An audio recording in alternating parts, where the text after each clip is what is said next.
ready. We're happy and excited to have you join us this evening for another episode of the Caribbean Edge. I'm Dawn Wilson. Sean Spalding. I'm Shauna Whittingham. And Keith Heron. Thank you for joining. Today's topic is one that deeply impacts us. It impacts our children. It impacts us as adults, our friends and family. Tonight we're here to discuss domestic violence. What is domestic violence? Anyone want to take that one? I think domestic violence, I've been doing the research and getting information for this episode. I've been hearing it more commonly referred to know as intimate partner violence, IPV. So that's probably more descriptive because, we're used to saying domestic violence in that setting, but it's really any setting that involves an intimate partner. But any domestic abuse, domestic violence, I think comes in all shapes, all forms, whether that is physical, sexual, or financial, or any iterations thereof. Yeah, domestic violence can happen to anybody. Oh yeah. Any gender, any race, any religion.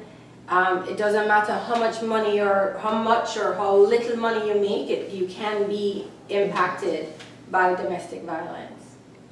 I think when this comes to mind, the first thing that you normally think of is physical domestic violence, a beating, and so forth.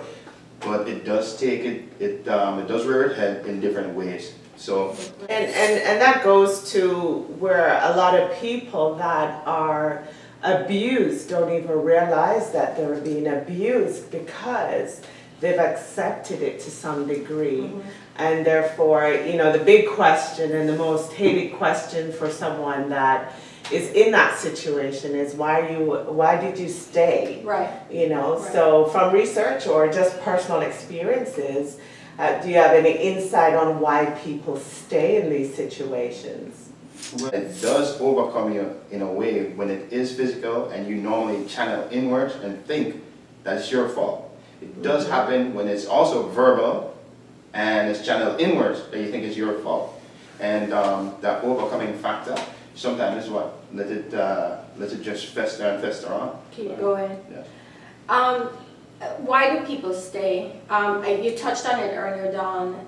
Sometimes people are being abused and they don't realize they're being abused, especially if they've never been in an abusive situation. They don't know the signs to look for, and like Keith just said, they internalize it, they think that it's their fault, and many times a violent person or an abusive person will make their victim feel like it's their fault. They'll brush it off as though it's not abuse. They will brush it off as though it's not a big deal, and they will point blank tell their victim that it's your fault, you brought this onto yourself. And there's a syndrome, you might know the name of it, where, well, the non-medical name of it is battered wife syndrome, and it's a very, very real thing where when you do recognize that you are being abused, but the problem is whether it be economic, strength, fear, or lack of strength rather, fear, don't know how you're going to financially take care of yourself or children or other people who are involved, or a lot of times just afraid that the abuser may hurt you or children. So there are a multitude of reasons why people don't leave. Exactly. Yeah, I would, our heart goes out to people who are in situations like that. And you're right, there are many different reasons as to why. From what I understand, it's a feeling of, I almost deserve it. I did something to irritate them, or I did something to upset them, or I'm not good enough. And notice I'm not using any pronouns here because the same applies whether it's male or female. So it's a personal responsibility that a victim takes on. And another aspect of that I think has to do with, and this has been a catch term a lot recently. Sometimes it's not applied properly, but I think it can be used here, where we are, for the most part, we're in a patriarchal kind of society. In the West and the East, and I think that lends itself to being for women, and let's speak in terms of the woman being the victim, it lends itself to a woman being a lot of times being the victims of that kind of abuse. I think you'd mentioned earlier about what the statistics are. Is it 1 in every 3 women and 1 in every 4 men. Yeah. Are the victims of some form of domestic abuse? Right, some Okay. form, right. There, we have more details on, depending on the type of abuse, but some Yeah. form of abuse. But Yeah. you know what is a part of this topic that we should talk about? How does it get started? Right, Wow, and- and there's this ear in the room because you don't know when you're gonna become a victim of it. Yeah. Well, one And of the what things is- they say is know the signs, Right, right? right. Which will, I have some questions to ask our audience. And if they answer even yes to one of these questions, they may be in an unhealthy relationship. But before we jump into, I want to go back to what you were saying. I didn't mean to cut you off, but you asked, what is it and where it stems from? Or Right. no, he's answering the question, why don't people leave? Or why do people stay? And he's suggesting low self-esteem that stems from the abuse. Right. And I think culturally we stay. It's learned for some people, so to speak. I'm gonna go a little deep and use myself for personal experience. I grew up in a household where my dad was abusive. Yeah. Physically, mentally abusive. He was abusive to my mom in England. So they went through their whole divorce situation. And of course, I grew up in Jamaica, as most people know. But I watched him be abusive. I mean, really physically beat the crap out of you, abusive to women. So I grew up as the child in the household witnessing that, as long as other households had that too. Yeah.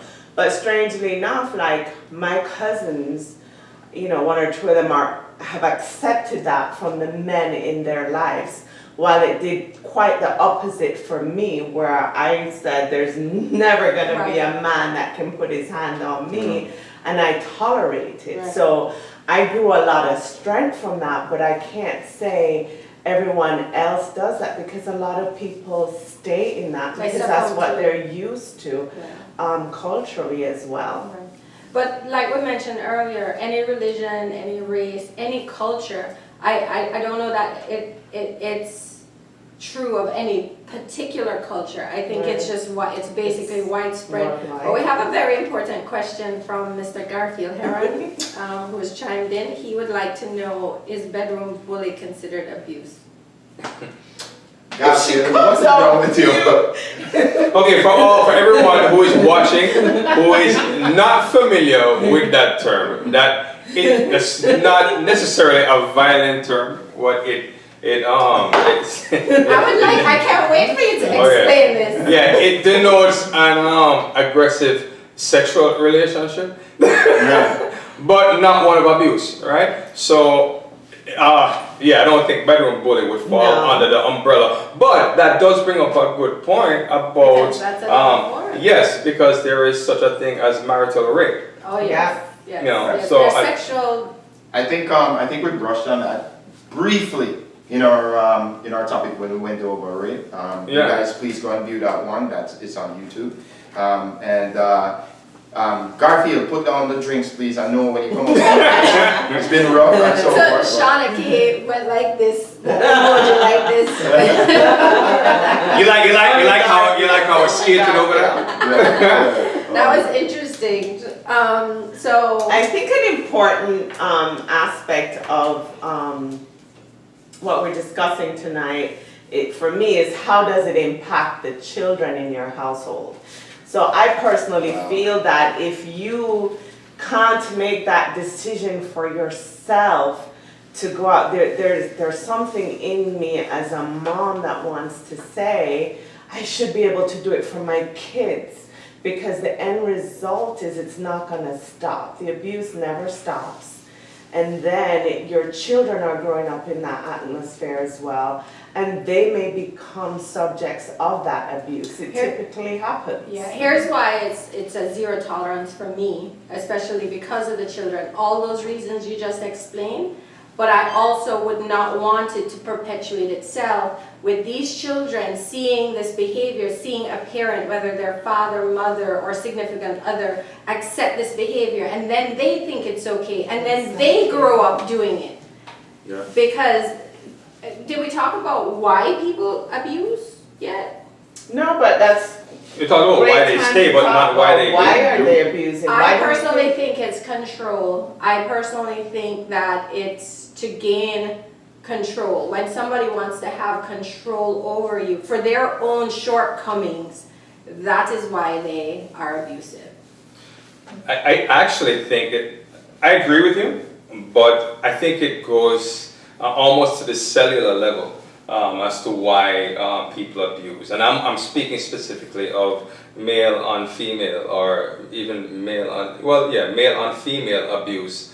And it comes from our survival mechanisms, because and this is in no way excusing it, right? But I think a lot of it has to do with the fact that a male had to exert some kind of strength, some kind of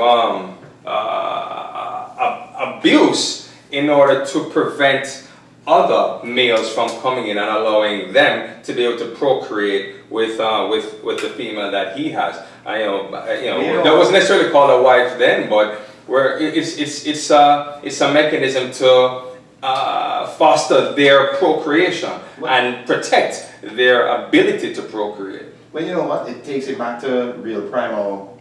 That's primal right. living life, because all animals and every animal that you have out in this world tends to do the same thing, because their main purpose is to procreate, and they tend to either want to dominate and spread their seed and so forth. So I don't know if that primal instinct is where you're saying it probably comes from. Yeah, it's just making sure that partner, their partner doesn't become another man's partner. So it's protecting their ability to procreate with their partner, and regardless of whether. Yeah. Sorry. Why is this? Whoa, I know, I'm right? confused because if the male party in the family, or even, let's just pretend we're lions, because I can't understand why humans would think and operate this way. So if you are protecting your family, okay, I understand. You need to be big, you need to be strong, and you need to be ready to fight, to ward off so that people don't come into your family. But then to turn... Yes, because what you're, and this was studied, just to be clear, this was studied done at the University of Texas in Austin. I forget the professor's name that performed it, but it was a study done, and those are the conclusions that they came to. And the reasoning behind it is, I understand what you're saying, is that yes, if you're going to exert that kind of strength or that kind of abuse, it would normally be outside your familial circle, right, or your core. But the reason it's being exhibited within is because it's preventing, suppose you and I are in that situation, it's preventing you from leaving and becoming another man's method of procreating. I see what you're saying. You understand? So, but here's the thing, and you've heard me say this before. And it is just, I know it's an abhorrent, practice, but we're just looking at the etymology of this kind of behavior. Right. No, absolutely. But we're human beings, we have brains, we know what is good, bad, what feel good, what don't feel good. And so like I say this all the time, if you're the person with the gun, you hold the power. You don't have to walk around waving that you have a gun. You have the power. So there's no need to exert unnecessary force if there is something not remotely wrong with you as a human being. In my humble opinion. Yes, just definitely. the audience, because they have some interesting. Very we have quite a few people on tonight. So thank you all for joining in, and let me just back up here. So and Tanya, Liz says, Liz, thanks for joining. I don't know if this was said, but women with children who feel that the violence will affect children or believe their lives may be in danger if they leave. Thank you, Liz. We actually did mention that. Thanks for adding. she says it's a double-edged sword. You Yeah. leave, you get hurt. You don't leave, you're gonna get hurt. And Tanya, how does one handle the abusive cycle of nice to hot? And this is very real because most abusers are charmers. They start out being very nice, where the abuser does something nice or apologetic and promises never to do it again. Before I even read any of the other comments, let's address that because that is very, very real. It is. So she's saying going from someone that has endeared themselves and has flipped. Right, so I'll read her question again. How does one handle the abusive cycle of nice to hot, where the abuser does something nice or apologetic and promises never to do it again? And that's Tanya, right? Yeah, and Tanya, yeah. And Tanya. So those are the details. mind games that they play with you because they're, like Shauna mentioned, they're charmers. So they charm you. Another sign is they isolate you from your friends and your family. And then they do this something abusive to you, whether it's physical or verbal. And then they're always going to apologize. Oh my God, I had a bad day at work. Oh my God, this happened. So there's Right. always a reason. To And then there are justify. times that they actually blame you, the victim. If you had had dinner ready on time, then I would have come home and had something to eat. I wouldn't have been hungry and upset at the time. Hangry, they call it Very good. hangry. Right. And I'm glad you hit that. You had some key points in there. The isolation part. And what do you know me as, guys? The village man. If you have good people around you, they will notice that when you You'll see don't. the signs when you Yeah, don't see it. Yeah. because trust me, if you're in it, you will not see the It's signs. harder. You're gonna think, oh, it's just the same thing that comes back to the Stockholm syndrome as Liz Allen also mentioned. It's the same thing. You always want to blame yourself for just about everything because you think you're in control. And you made those decisions, and you think because of the decision and you're in control, that's why this is happening now. Even though you're the one being abused. Yeah. And the one thing that we have to remember is sometimes when this is going on, it's very important, as I learned in the past, recent past. It is very important to have good friends and good relationship with people around you, good colleagues. Who It mean is- you well, right? Yeah, Who care you about have to have that. 100%. There is no way you can do this by yourself. Yeah. So when you get isolated, the chances of it happening is gonna go up immensely. I think it's worth mentioning. I think it's important to have friends around you, but invariably you find a lot of times in these situations that the victim tends to find themselves estranged from people who once were their friends and people who are their family because Yeah. everyone else recognizes the signs, but they have refused to really realize what is happening because again the forest for the trees scenario, they're not seeing it for what it is, which is abuse. So yeah, it's good to reach out to your friends, but sometimes those people aren't there. You know, they're not there anymore. Sometimes those people aren't there, Sean, because the abuser controls and manipulates Yes. that person, and they try to keep them away from their friends Sean. and families deliberately. Yeah. Right, the main thing that we're saying is not for you to reach out.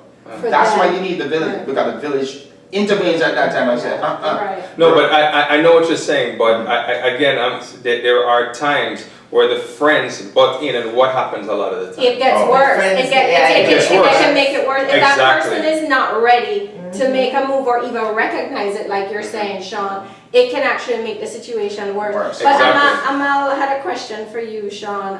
Bedroom bully is not rough sex. Where Sean get that from? What did you say? Yeah, Amal. No, that was Amal. that goes back to Garfield, I'm not called Garfield. Amal call Garfield. Garfield call Amal. We'll figure out the bedroom Don't worry bully thing.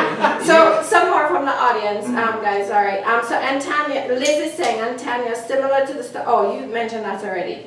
So Amal says to give Sean a Pato dictionary, please. Anyway, and Tony Barbara is laughing. So Liz, Amal McDonald, there are many definitions. Behave, only one right one. LOL, educators sound like you're an expert. Listen, we're not calling each other. That's not what we're talking about right now. So let's say hi, hello, Rosie, hi, Denise. And let me just see if there are any other questions for us. And Tanya is agreeing with you, Keith. Totally agree. Good friends or a confidant village are needed and invaluable. So Right, and just to touch on the friends too, and I think you have to have the right friends. Like we all have a group of friends, but then you know which friend to go to for certain things, for that confidential conversation Right. of something of this depth. So not all your friends I would share that information with, because they may not be able to help me. Right. But someone that is level-headed, that can help you find resources to Right. help you get out of the situation. Because like we mentioned, some friends make it worse. But I think one of the things that, we do is we tolerate it. And if you stop it the first time it happens, if you get one frying pan, like them say, and knock him over him head, or her over the head, then it sets the standards. But the minute you start to accept it, the abuse continues. But do you think society has almost normalized it? No, because every time you turn on the TV, there's an instance of a celebrity or somebody well known Yeah. that is Yeah. either inflicting abuse or is a recipient of, Yes. of But the you know abuse. what? Didn't you mention that at one point? That it was almost on the media when you talk about Ralph Crandon and so forth, where that he would just come in and he would verbally abuse his wife all the time.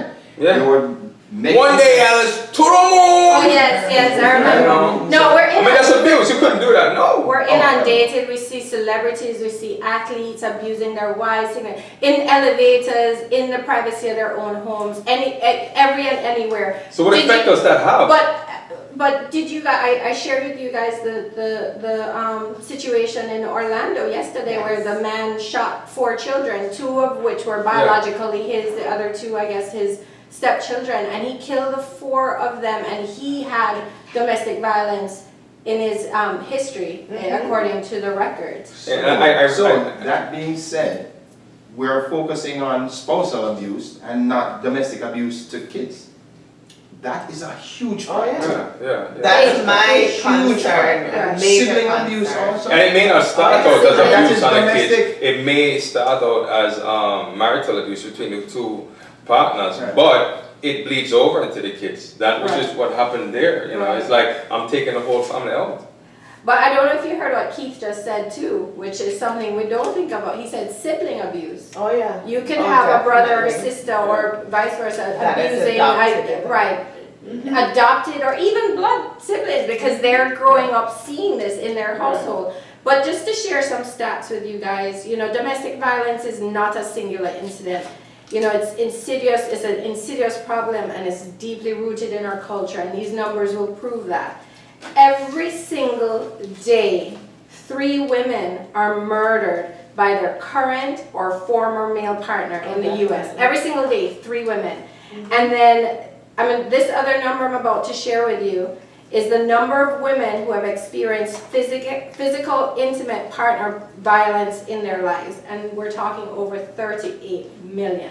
So it is real. It's not going anywhere anytime soon, and that's what we're trying to do on this forum, is bring awareness and share with you some resources before we end to speak out and help to stop this cycle. You know, we didn't know the whole story, but is there any stats on how much time the women have abused the men, or cut off the genitals?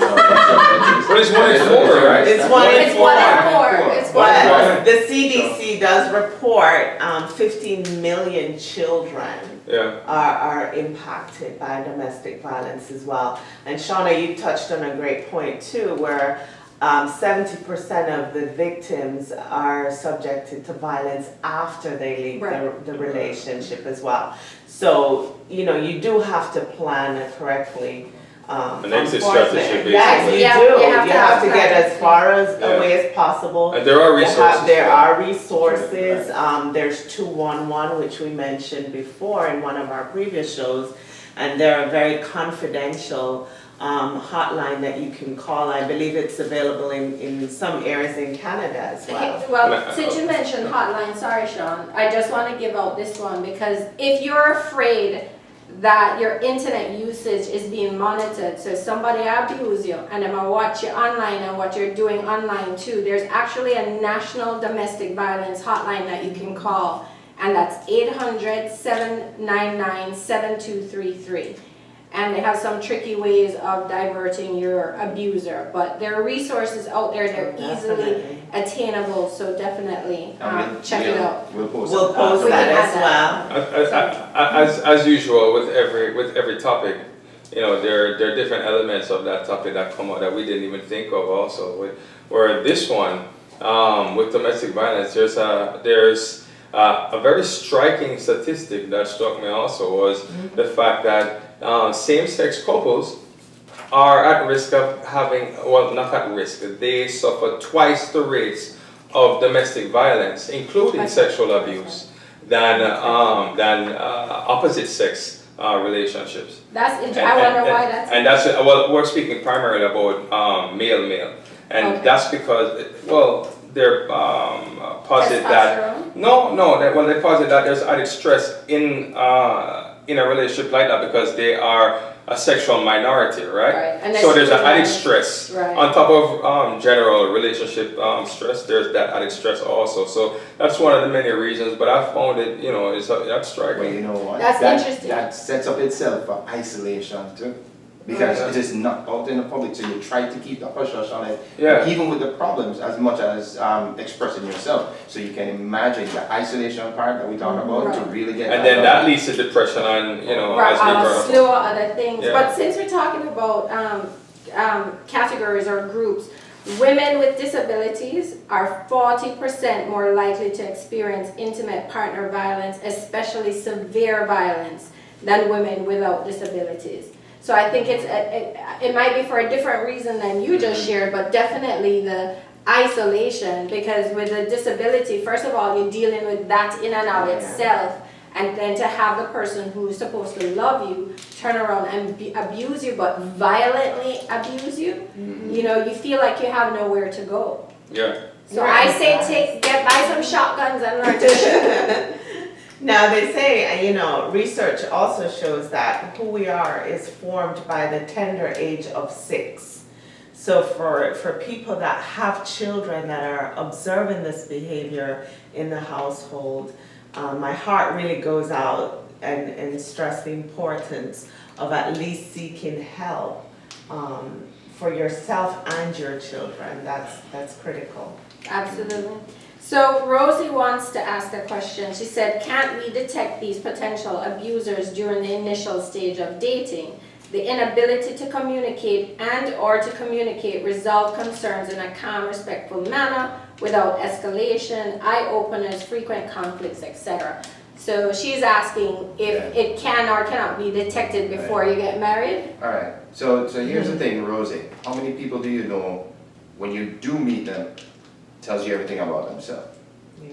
How many people do you know when you have that conversation with them is willing to let out what they have in their closet and unload the entire burden that they've been carrying on you, or so, you know, or in any manner whatsoever?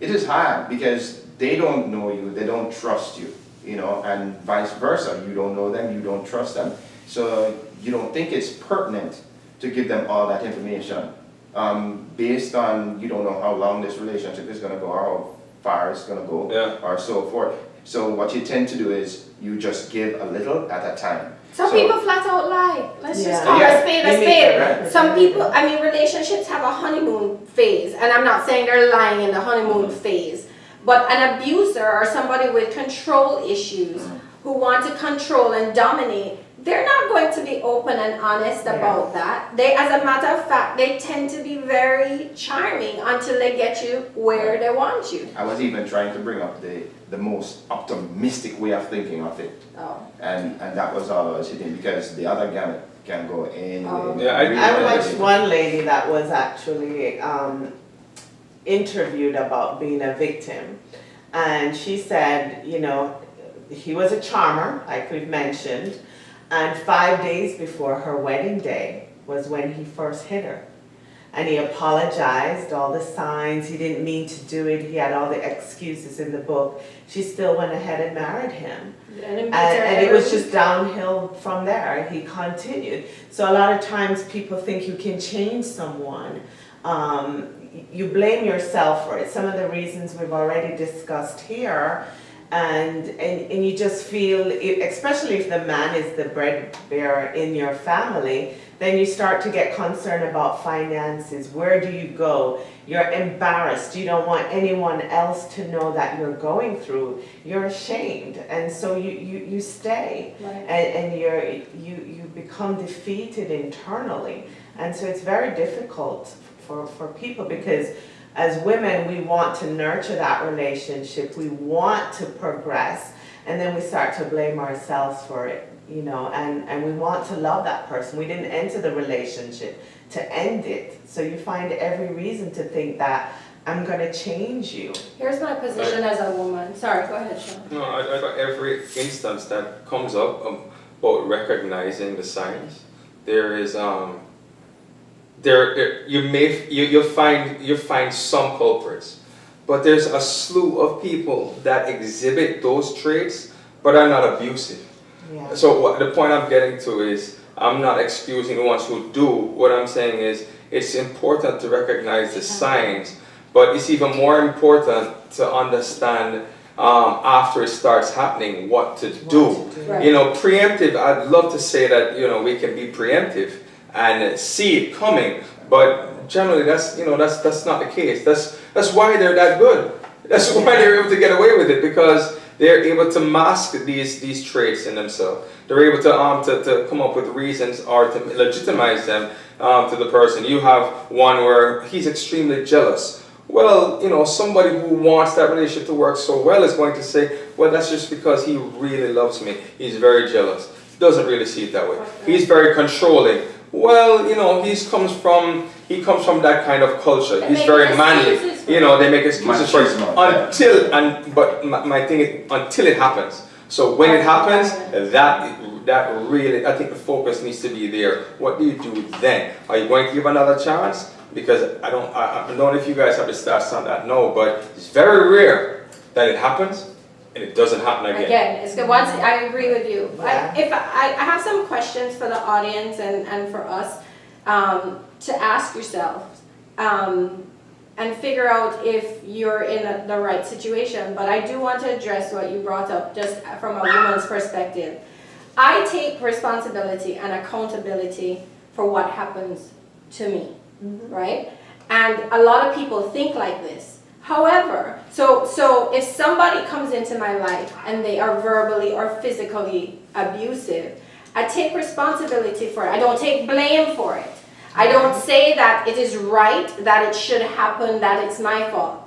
Understand the difference. I take responsibility because I've invited this person into my life. What I will not tolerate is any continuation thereof. And this is where people might criticize you. And I wish especially women would get out of this mindset. If you are in an unhealthy or a relationship or an abusive relationship, there's society is not looking down on you if you pick up and leave. Yeah. Do not accept it. And it's okay. You can judge me all you want, but a situation that does not serve me, that brings harm to me, I am going to leave it. So you need to be okay with saying, I made a mistake, and it's time to move on. Set that example and precedence for yourself and for your loved ones. So sorry. No, I just wanted to address something real quick, because if I don't, I'm gonna forget. Okay. I agree wholeheartedly about taking responsibility. There's a distinction: take responsibility and taking blame, right? But you said something about society is not going to look down on you for leaving. But that made me twinge a little bit. Reason is because you have people in society who, if you are married, if you're a woman and you are married, and I hate to sound like we're just basing this on women being the recipients of the abuse, so it goes both ways, but for the most part, it is women, so, you know, so it is. But if there are there's some people in society that will look at it and say, oh, you are married and you just ended your marriage like that, you didn't try, you know, well, he was beating me. Yeah, but you know, we don't believe in divorce, or it's shunned. But this has a lot to do also with culture, the way you're raised, what you were taught to value, and your your ethics, morals, or whatever you view those things as. Well, let me give you an instance. I think it's 1 Corinthians where it said the wife does not have authority over her own body, but yields it to her husband. Right? That's 1 Corinthians 7:4, right? So that's in the Bible, and I'm not picking on the Bible. You have different scriptural texts that say things of that nature as well. So yeah, you do have people in society that will look down on you. It makes no sense. Okay, can I ask you something? If I pinch you really hard on your leg and it hurt, you know the difference between that pain versus when I'm not pinching you. We have common sense. No disrespect to the Bible, no disrespect to anybody. But you innately know whether something is right or is wrong. And taking a licking from anybody, whether verbally or physically, sexually or economic, is not okay. I have a few questions for you to discern whether you are in an abusive You think relationship or not. that's a moving scale, though. I mean, it's not absolute. Yeah. Depending on what your belief system is, what could be right may not be as right. What you believe is wrong may be more wrong. you know what I mean? So across the social setting and across the religious setting, there are going to be, as you said, there's going to be different things. Yeah. Now, you know, These are challenges. I have a few friends who are Muslim, and the women are taught to be submissive to the men. For what reason? But the men also have to step up. They have a large amount of responsibilities to make themselves worthy of a woman. Yeah. You understand? So that is just one religion, and it goes on with the Mormons. It goes on with everything else. But you know, we're not going to get into the religion part of it right now. But you have to understand there's going to be. But it is people, part of it, right? Different people are coming to the table with different Yes. I mindsets and personally different think things. that some people use religion though to control. Yeah, I'm well, sorry. well, it's not a Yeah. matter of The Bible using. says. Yeah. So some people, and I wouldn't even say use. Some people abuse it because they know what it means, or they interpret it in the way that they think. Well, you can interpret it however you want. If you want it to mean that way, exactly, and that's my point. you can do it. So the one thing when we come back to what you were saying is, with the pinch and so forth, is common sense. If you're inflicting pain or hurt on somebody else, come on, guys, come on, really? But we're strong women, right? We're all for strong personalities. I'm not a strong woman. I thought you were strong.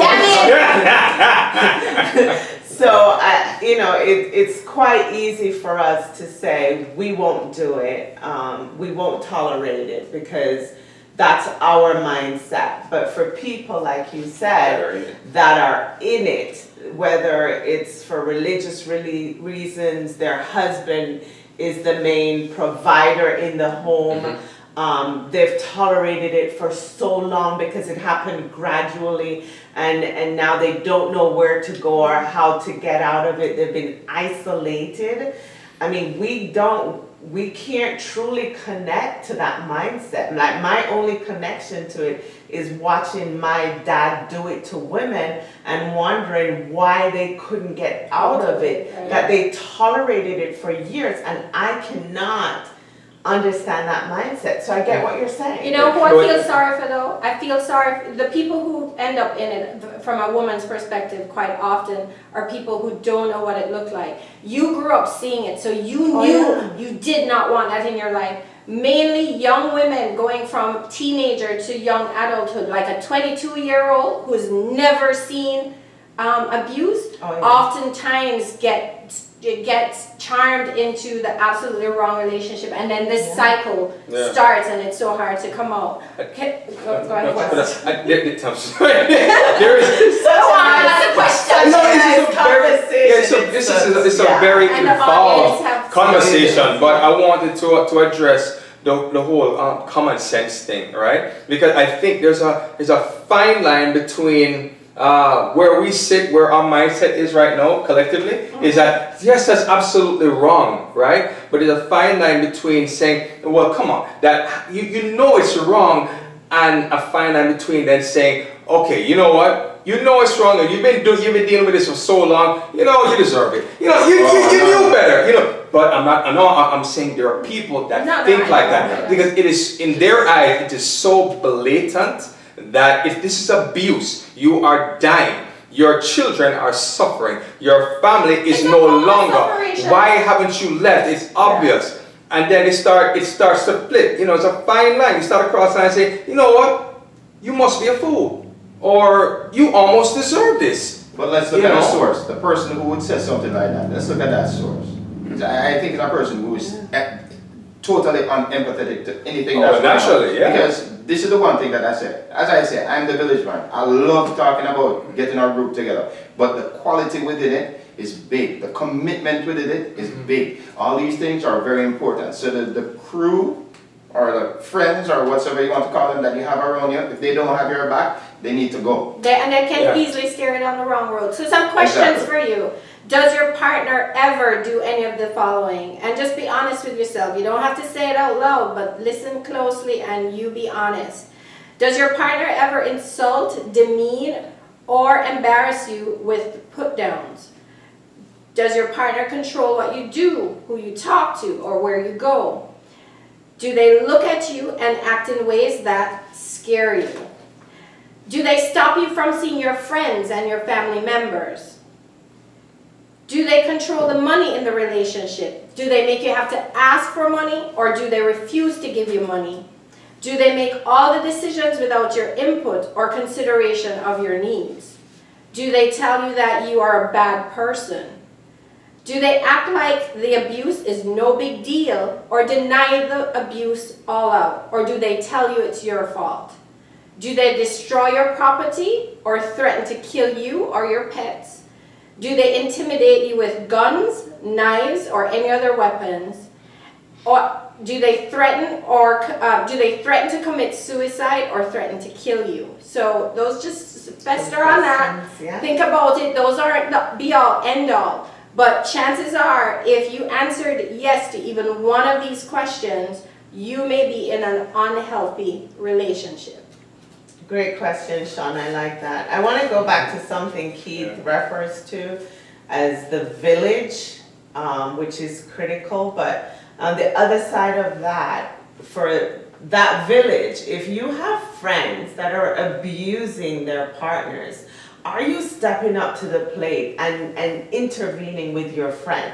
So I know you're beating your wife. Yeah. And I just sit back and say, you know, I'm gonna beat my wife today, and you know, she did deserve it. She never make dinner. She never Wow. cook. Or she look on a man that too hard. Yeah. You know, are you like saying to that person, are you crazy? You better not put your hand on her.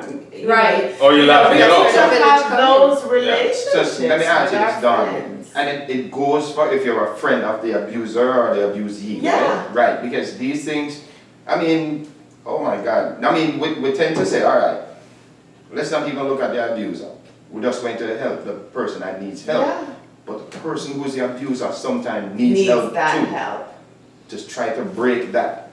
Well, invariably they tend to be just repeating what they've seen, what they grew up seeing.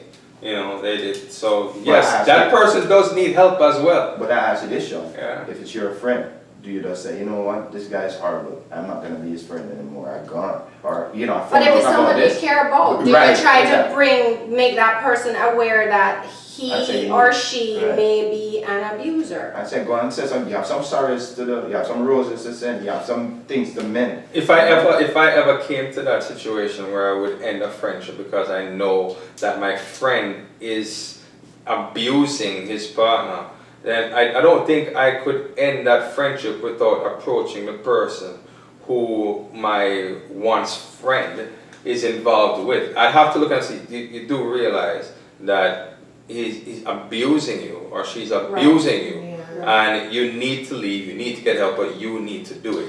But They- I'm here for you. Yeah, their own light bulb have to go off. You cannot encourage or suggest that somebody leave. You can help them realize that it's an abusive situation But and offer whatever kind of strength or help that they need. But until they are ready to do It they're won't not happen. ready. I remember 45 being minutes as a in, young and man. some- I remember as a young man, I had a girlfriend of mine that we were friends, and she was outside of a club that we're at, and she and her boyfriend got into a big argument, and I'm not gonna say he punched her, but he Right, but- drape her up and pitch her and she fell on the ground and whatnot, and then he walked off, and then I went to, what just happened? So I went in and I was like, what? So I'm going to approach him, and she gets mad at me. I said, stay out of there. Yes. I don't know if that's happened to anybody Yes, else. that's happened to me before. You know, so let me they're not ready. Yeah, Dean, thanks for chiming in. I mean, we're running all the time, Dean. I'm really glad that you called. Go ahead, Sean. No, I was just saying we're 45 minutes in and there were some comments and questions. Did we want to? Yeah, go ahead. You hit one.